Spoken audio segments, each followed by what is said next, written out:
No, we're not talking about China. We're talking about China Lite here. Apparently, RimWorld has been removed from Steam in Australia. It used to be a rumor. People didn't believe it, but it's true. And out of all the games, it's RimWorld. Yeah, that pixelated game that bizarre people play, like Arch. Who plays sandbox games anyway? Like, a game needs to have a plot, a story. Sandbox. Make your own story, like a little kid playing in the box of sand. Horrible. So the space colony simulator RimWorld has been available digitally in Australia since 2013. It was now put under the censorship board. It is what it is, right? Like, they're censoring art. Why hide behind the corner? Why like use all these names, the Australian classification, the censorship board, okay? The board of vice and virtue. That's what it is.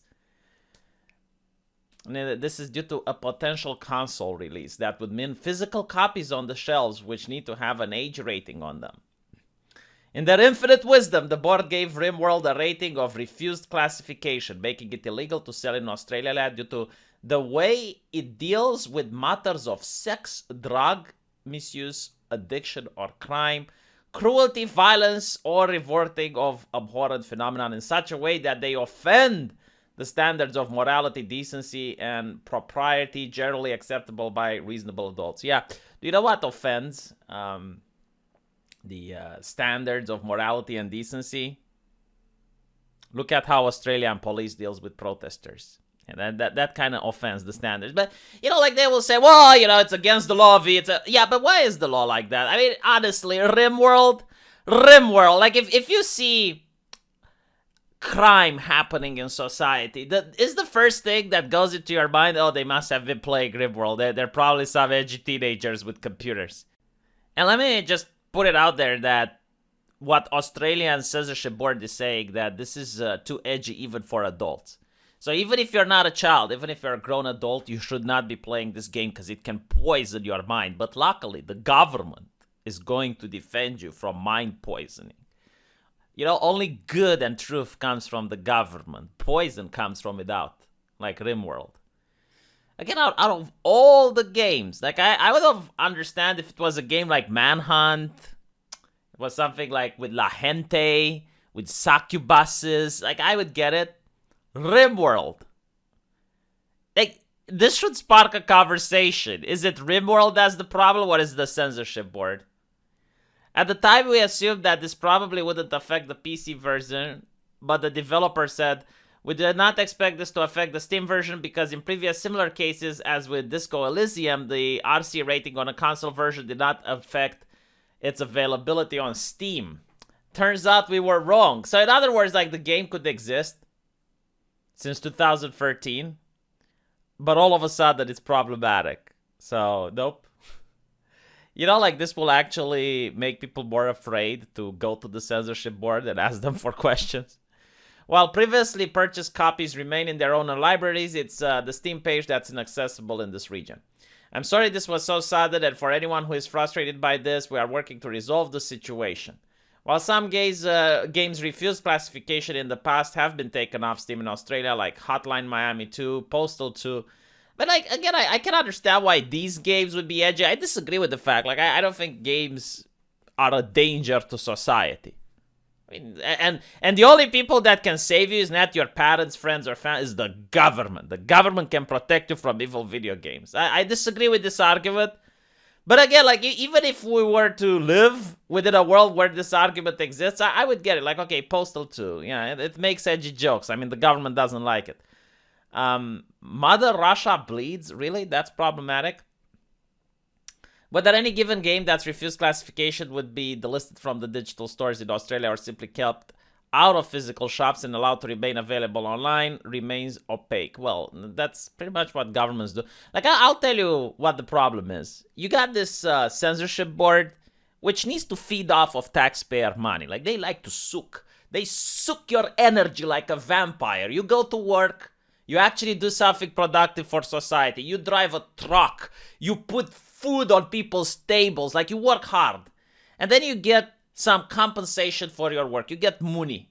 And the government looks at that money lustfully. They think that it belongs to them, so they can take it from you.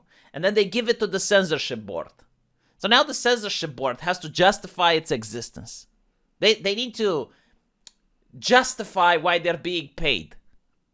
So they can't just say, okay, all the games are fine. No, they have to, once a year, offer a blood offering to the censorship god. And this is why you actually have RimWorld removed. And there's an army of useful idiots online that talk about politics, and they think they actually influence something, but they're little puppets. They are puppets of people from the censorship board and the government that sucks on people money. And when they go like, oh, well, you shouldn't play violent video games anyway. I support the government. I love the government. They are the puppets, the army that is being puppeteered. So that's why when you go on forums, you find them. They're called useful idiots. Lenin used to have a name for them. It's really great, you know, because they think they're actually doing something. They're like protecting other people from evil games. No, another fact, they're empowering their government. They're giving muscle to the government so that the government can then turn on them and be like, all right, you know, you did a good job here. Now, give me your taxes. Give me your money. Give us. Give. So yeah, that's pretty much what it is. This is why it has happened. It's got nothing to do with protecting society from morality and other bullshit. No. I mean, it's Australia, right? Like, if they want to protect society, they can freeze your bank account. They don't have to prevent you from playing video games. But it's just like government entities requiring your money. Your Australian dollars. This is literally what about. It's about money. And having them gain power. I wouldn't be surprised if some corruption will happen in the future, where a gaming developer goes, it's like, oh, we want to pass this game, and it's like, really? Do you have some money to give us under the table? It's the Eastern European way. And it is the Eastern European way because we had authoritative governments. All the governments that are tyrannical and authoritative eventually have corruption. Because, and I'll tell you why, right? Like, in a free government, usually the restrictions are actually common sense and most people believe in them. In authoritarian governments, a lot of restrictions are bullshit. The people enforcing them don't believe in them, but they have the power to enforce them. So they know that it doesn't harm society if you allow a video game or not. So there's some money under the table can persuade them. That's why corruption is more prevalent in authoritarian governments than in ones that are a little bit less authoritarian. Anyway, right, holy shit, I'm turning this into a political discussion. Like, what am I doing with my life? This is a gaming channel, it's not my news channel. My news channel is the other one. You should keep the news and the gaming separate. But if you like this video, do click thumbs up, please spread it around. Let me know what you think about it.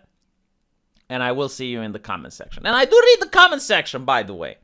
Like, a lot of people think I do. I definitely do.